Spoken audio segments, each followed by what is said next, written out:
नमस्कार, मी साटम. तुम्हाला माहिती आहे का, मुंबईमध्ये असंही एक सार्वजनिक गणेश मंडळ आहे ज्याची गणेश मूर्ती खूप जास्त भव्य दिव्य असते, पण 5व्याच दिवशी विसर्जन होतं. आणि आनंदाची बातमी तुम्हाला कळलीच असेल, मागे गणेशोत्सवातील सर्व गणेश मूर्त्यांचं विसर्जन एकदम सुखरूपरित्या पार पडलेलं आहे. तर चला पाहूया गोष्ट मुंबईच्या गणेशोत्सवात. तर बघा, तसं रात्रीचे 10 वाजून गेले होते आणि 5वा दिवस होता. पण एकंदरीत आतमध्ये ज्या वेळेला मंडपात प्रवेश करायला लागलो ना, त्यावेळेला जोरजोरात पुणेरी ढोलचा आवाज यायला लागला आणि मनामध्येच कल्पना दाटायला लागली की नक्की कुठल्या लेवलचा रोमांच आतमध्ये आपली वाट पाहत आहे त्याबद्दलचं. आतमध्ये प्रवेश केला आणि पाहतो तर काय, इतका भन्नाट वातावरण निर्माण झालं होतं. प्रत्येक भक्त आणि सेवेकरी एकदम तल्लीन झाला होता त्या पुणेरी ढोलच्या तालावर ताल धरून नाचण्यामध्ये. पण एकंदरीत तुम्हाला सांगतो, हा उत्सव खूप भन्नाटरित्या मॅनेज केला जातो. पण सध्या इथे सुद्धा चायपेक्षा किटल्या गरम जास्त झालेल्या आहेत.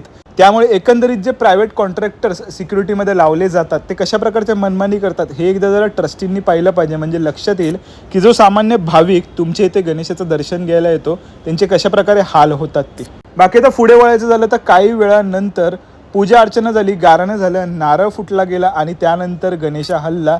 आणि एकंदरीतच खरोखर एनर्जी ट्रान्सफर मी तिथे पाहिला. म्हणजे जसं गणेशाची जी ट्रॉली आहे ना ती पुढे पुढे सरकत होती, तसं पूर्ण जो जमा होता ना लोकांचा तो त्या ट्रॉली बरोबर पुढे पुढे सरकत होता. आणि एकंदरीत पुणेरी ढोलचा जो ताल किंवा संगीत होतं ना ते मी पुढे सरकताना खरोखर त्याचा अनुभव घेतला.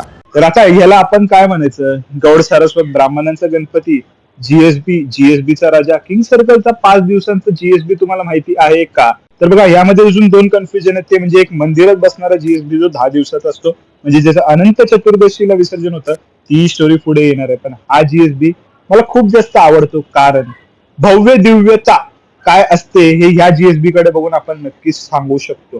कारण जवळपास 300 किलोपेक्षा जास्त चांदी आणि 60 किलोपेक्षा जास्त सोनं परिधान केलेला खरोखरचा हेवी वेट फक्त सोनं, चांदी आणि आर्थिक दृष्ट्या नाही, तर भाविकांच्या दृष्टिकोनातून सुद्धा ज्याला आपण हेवी वेट म्हणू शकतो, असा हा आपला गणेश. बाकी एकंदरीत आता स्टोरी टू बी कंटिन्यूड. पुढच्या व्हिडिओमध्ये मी नक्कीच तुम्हाला सांगेन की हे 2 नक्की वेगवेगळे गणपती का, जर एकच समाज असेल तर त्याबद्दलचं. तोपर्यंत कनेक्टेड राहा. बाकी गणेशोत्सवामध्ये कधी मुंबईत असाल तर अगत्याचं आमंत्रण आहे. करियोडच्या राजाच्या पटांगणात येऊन करियोडच्या राजाचं दर्शन घ्यायला बिलकुल विसरू नका. बाकी गणपती बाप्पा मोरया, मंगलमूर्ती मोरया, टिळक महाराजांचा नेहमीच विजय असो.